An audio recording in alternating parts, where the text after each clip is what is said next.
Muchas gracias, senador Mora. Con mis saludos al nuevo ministro, al doctor Juan Guillermo Zuluaga. El domingo estuve en Yopal en una reunión muy importante con arroceros de Casanare, de ese departamento que están, como se sabe, en gravísimos problemas. Y me preguntaron por el nuevo ministro de Agricultura, señor ministro. Y no tuve otra alternativa que decir lo que voy a decir en este momento. Y es esto, y esto es como una especie de constancia. Claro, cuentan las personas, ¿sí? Y yo no pongo en cuestión, digamos, sus capacidades personales, pero más cuentan las políticas. O sea, yo he venido sosteniendo que el problema del país, más que de maquinistas, es de carrileras. Si un tren va a un abismo, no vale que el maquinista sea buena persona y el tren se va al abismo. Entonces, ¿cuál es el lío que va a tener el doctor Zuluaga? El mismo que tuvo el doctor Iragorri y el doctor Restrepo y todos los doctores que han pasado por esta cartera prácticamente desde 1990. Es que la política, la línea que llaman los muchachos, no da. No da. No da porque es una línea contra el agro. La línea, la verdadera y única línea agraria de Colombia desde 1990 es importar. Y los que logren sobrevivir en medio de esa carnicería, en medio de esa sarracina, bueno, que les vaya bien. Pero los hechos lo que nos dicen es eso. Entonces, ¿cuál es el lío que va a tener el doctor Zuluaga? Que es el mismo lío que tuvieron los otros ministros. Ellos no llegan allí con su programa, sino con el programa del presidente Juan Manuel Santos. Ellos llegan a cumplir esas orientaciones. Y el programa agrario del doctor Santos es un desastre, como lo fue el programa agrario del doctor Uribe y del doctor Pastrana y del doctor Samper y del doctor César Gaviria, es el mismo. Es una receta que está impuesta desde hace mucho rato y que hoy nos tiene importando 13 millones de toneladas de productos del agro, subiendo. Y por eso es que los arroceros, los agricultores todos están proponiendo una movilización el 12 de octubre. El 12 de octubre. ¿Contra qué? Pues claro, cuentan los nombres de las personas y todo, pero al final es contra la política, porque la política no funciona. Senadora Aira, no funciona, ¿qué hacemos? Miremos un poco el caso del arroz, del cual se está hablando mucho. Pues bueno, es que nos están inundando de arroz extranjero. Ahí están las cifras, yo aquí las tengo todas, miren.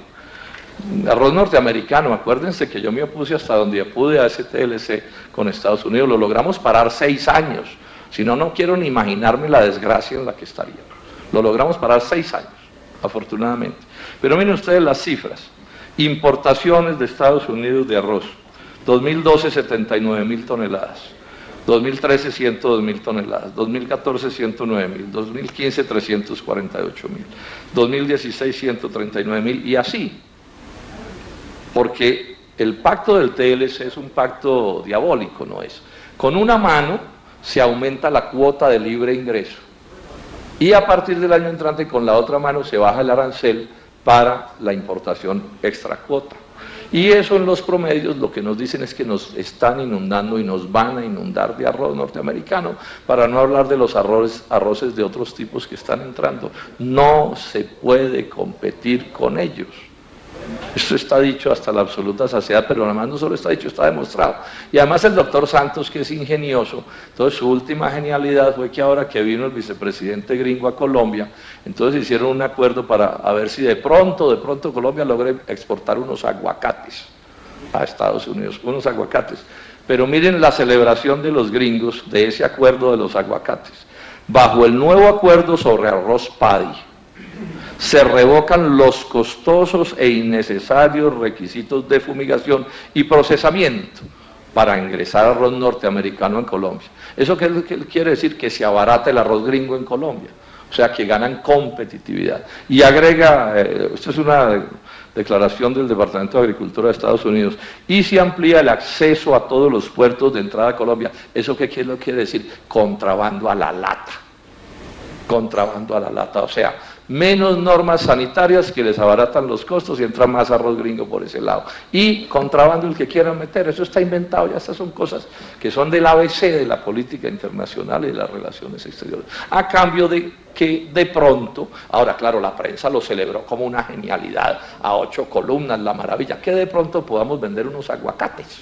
Y a mí no es que me moleste que se vendan unos aguacates, pero eso no puede ser a costa de sacrificar un alimento que es de la dieta básica de los colombianos, y menos que nos metan la mentira y que la información nos la den ocultando una parte fundamental de lo que estaba sucediendo.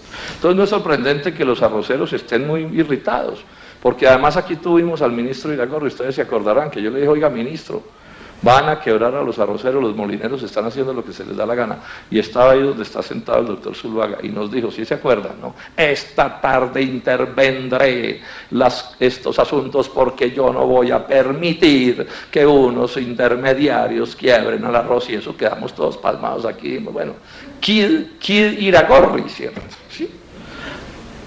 Nada, palabrería hueca, ahí se están quebrando los arroceros, pero claro, los arroceros son un número importante y saben la mentira que les metieron, pero el resto de los colombianos que oyeron ese desparramarse aquí en frases huecas, están convencidos que era un gladiador y que estaba defendiendo al agro nacional.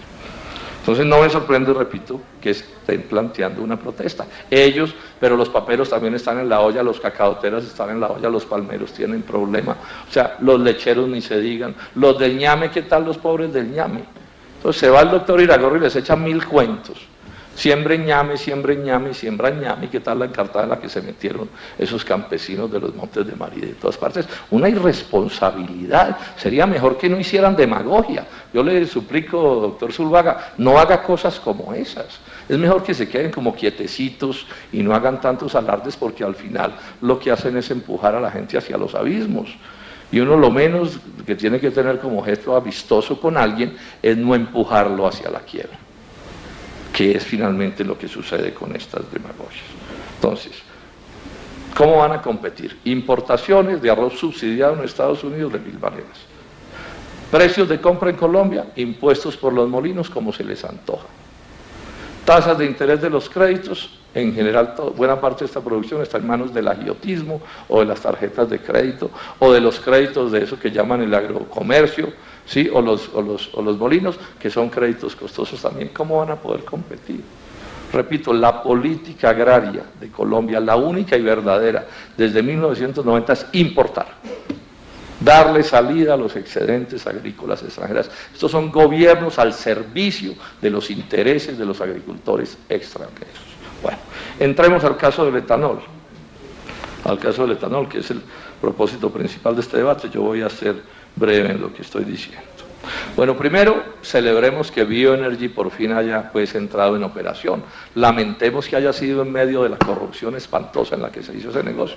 Aquí se hizo ya un debate, la senadora Marisa puso ese tema, y eso fue otra ladronera, sí, que es como una especie de norma. Aquí el día en que no haya corrupción en alguna cosa de estas, pues milagro, bingo, qué sorpresa, miren lo que pasó. Se equivocaron y no hubo corrupción, pero bueno, por fin quedó lista para entrar en operación. Entonces miren el lío en el que estamos, y es que está inundado el país de alcohol carburante norteamericano. Y entonces estamos corriendo el riesgo, yo lo dije aquí la última vez que estuvo Echeverry, el director de Ecopetrol, corremos el riesgo de que esa planta o no pueda prenderse o la tengan que apagar. Bueno, entonces aquí tengo que hacer un recorderis, porque uno en política, ahora que estamos en candidaturas presidenciales, están molestos conmigo porque yo hablo del pasado. Dicen, no, solo del futuro, senador. Le digo, no, me da pena, pero aquí hay que mirar un poquito hacia el pasado. Bueno, aquí en esta comisión, al ministro Martínez, yo le anticipé 2 cosas. Cuando empezaron a montar este negocio del etanol, le dije 2 cosas. Primero, doctor, ¿ustedes sí están seguros de lo que están haciendo? Que vamos a poder competir con el arroz norteamericano, que es una potencia súper tecnificada, que subsidia, etcétera, etcétera, etcétera. Ustedes sí están teniendo en cuenta que en este mundo en el que estamos, porque ya saben las cosas de los TLCs, vamos a hacer un estrellón con Estados Unidos. No me dijo nada, como si eso fuera una bobería mía, que yo llamara, pusiera una alerta sobre qué nos iba a pasar en el futuro. Y le hice otra pregunta, y esta fue más grave. Le dije, doctor, el etanol que vamos a producir en Colombia, y lo mismo sucede con el biodiesel, solo se puede producir mediante una especie de subsidio que existe a ese consumo. Nos obligan a consumirlo y contiene un subsidio, no voy a entrar en detalles, pero eso es una cosa sabida. Y le pregunté al doctor Martínez, le dije, ese subsidio al etanol para estimular la producción en Colombia, se le pagaría también al arroz gringo, al alcohol gringo, al etanol gringo. O sea, subsidiaríamos nosotros el etanol gringo en Colombia. ¿Y saben qué me dijo el doctor Martínez? Sí, señor. Subsidiaríamos nosotros al etanol gringo. Bueno, entonces hoy estamos en ese mundo horripilante, senadora Daira. Hoy estamos estrellados a la tecnología norteamericana, a los inmensos subsidios que en Estados Unidos le brindan al etanol norteamericano, y además estamos enfrentados a que ese arroz que está entrando, poniendo en problema la producción de alcohol colombiana, lo subsidiamos en Colombia. Infernal, ¿no? El peor de los mundos. Si hay una cosa que se negoció ultra mal en el TLC con Estados Unidos, fue este tema, porque les metieron las mentiras a los productores colombianos de que íbamos a competir con Estados Unidos. Y entonces acordaron arancel, 0% de arancel desde el primer día, una cosa como de locos, como de kamikazes. Y con esa misma lógica, entonces Colombia se adentró también en la producción de diésel de palma. Y entonces hoy tenemos en este sector unas inversiones enormes que están en este momento en gran riesgo. Esa es la situación que tenemos. Yo les doy este dato. El año pasado entraron a Colombia, en el 2017 van 43 millones de litros de etanol importados. Se están sacando las plantas colombianas del negocio. Estoy hablando de las plantas del Valle del Cauca. Pues yo no sé cómo van a hacer en el llano, que tienen que competir en condiciones bastante más difíciles. Y ya hubo noticia diciendo que va a entrar diésel importado también, biodiesel importado también. Bueno, y están nuestros genios, el presidente Santos, viendo a ver cómo nos mete en un TLC con el sudeste asiático. En eso están. O sea, para estrellarnos con la palma de Indonesia y de Malasia y con el azúcar de Tailandia. Eso es una irresponsabilidad absoluta. El exministro Gómez escribió un artículo en El Tiempo diciendo que entrar a ese TPP al que nos han querido entrar era a costa de sacrificar palma y azúcar. Y en eso está el gobierno nacional. Entonces, como el señor Trump paralizó el TPP con el sudeste asiático, entonces ya Santos nos dice que va a hacer un acuerdo directo con Australia y con Nueva Zelanda, que son potencias en carne y leche. ¿Y cuánto se van a demorar, pregunto yo, en un acuerdo semejante con Indonesia y con Malasia? Y no podemos competir con ellos, no se puede. Ni siquiera se puede competir en serio con el biodiesel que pueda hacerse de materias primas distintas a las de la palma. Esa es la realidad. Eso es en lo que estamos. En eso es en lo que estamos. Bueno, entonces miren ustedes, en vez de modificar el TLC, que es lo que nos tiene así, porque ojo con esto, mis queridas senadoras, aquí el lío que tenemos es que hay unas normas de jerarquía superior que le imponen al país abrirse a esas importaciones. Entonces, bueno, aquí en medio del chapaleo, y entonces se inventan alguna cosa, unas especies de alcaldadas, hay que decirlo con franqueza, entonces se sacan unas resoluciones para intentar parar esa avalancha de alcohol norteamericano. Y yo no me opongo a que se hagan esas cosas, sí, pero ¿cuál es el problema que tenemos con eso? Que es el problema de la última resolución. Esa resolución que le pone una traba al alcohol norteamericano por la vía de hacerle unas exigencias de calidad que no cumple ese alcohol y que sí cumple el alcohol nacional, eso puede servir para parar esas importaciones. Pero eso tiene que ir, lo sabe la ministra encargada, eso tiene que ir a la OMC, porque esas son normas técnicas que tienen que terminar pasando por la OMC y allá los gringos nos van a demandar. Y fácilmente perdemos la demanda. Fácilmente perdemos la demanda. ¿Por qué? Porque los obstáculos técnicos al comercio están prohibidos en las normas de la OMC y en las normas de los tratados de libre comercio. O sea, yo sí estoy siendo muy descarnado. Yo también podría venir aquí a echar mentiras piadosas y cosas de ese corte, pero no es mi manera de ser, ni creo que esto sea lo que le sirva a la gente. Entonces, estamos realmente entrampados hoy en Colombia. Estamos en un problema de extrema gravedad. Colombia ha hecho un esfuerzo inmenso. Lo ha hecho la inversión privada de todos los tipos y lo ha hecho la inversión pública para montar un negocio grande de biodiesel que ocupa una parte enorme de las tierras que están cultivadas en Palma y un negocio grande de alcohol carburante que ocupa también una parte grande de las tierras de caña de azúcar, más las instalaciones de todo eso. Yo les doy unas cifras de mi oficina, ¿no? Entonces, en etanol y biodiesel hay inversiones del orden de 9 billones de pesos. Hay descuentos tributarios, porque todo esto ha estado apalancado con descuentos tributarios que le han costado al país 5,5 billones de pesos. En solo Bioenergy tenemos 2 billones de pesos ahí, no digamos enterrados, puestos ahí. Sí. Y todo eso puede terminar en la obsolescencia. Pues para no hablar de los empleos, que son muchísimos los que están por perderse, o los que podrían perderse. O sea, ese es el lío que tenemos. O sea, de los pocos sectores que han prosperado en la agricultura en los últimos años, que son estos dos, están hoy amenazados de muerte. Sin esperanzas. O sea, en una lucha de uno a uno sin esperanzas. O sea, los gringos vienen por el negocio del etanol a escala global. Y el negocio del biodiesel es un negocio ultra competido cada vez más. Y así es. Entonces, ¿qué hacemos? Entonces, repito, estoy de acuerdo con las resoluciones, pero esos son, digamos, uno pues como en una guerra, uno con una escopeta de corcho, ¿sí? Los otros pues con de todo. Entonces yo estoy insistiendo en una cosa y hoy hago una propuesta formal a todos los candidatos y a todos los sectores políticos. Hay que renegociar los TLCs, no hay salida, no hay solución distinta a esa.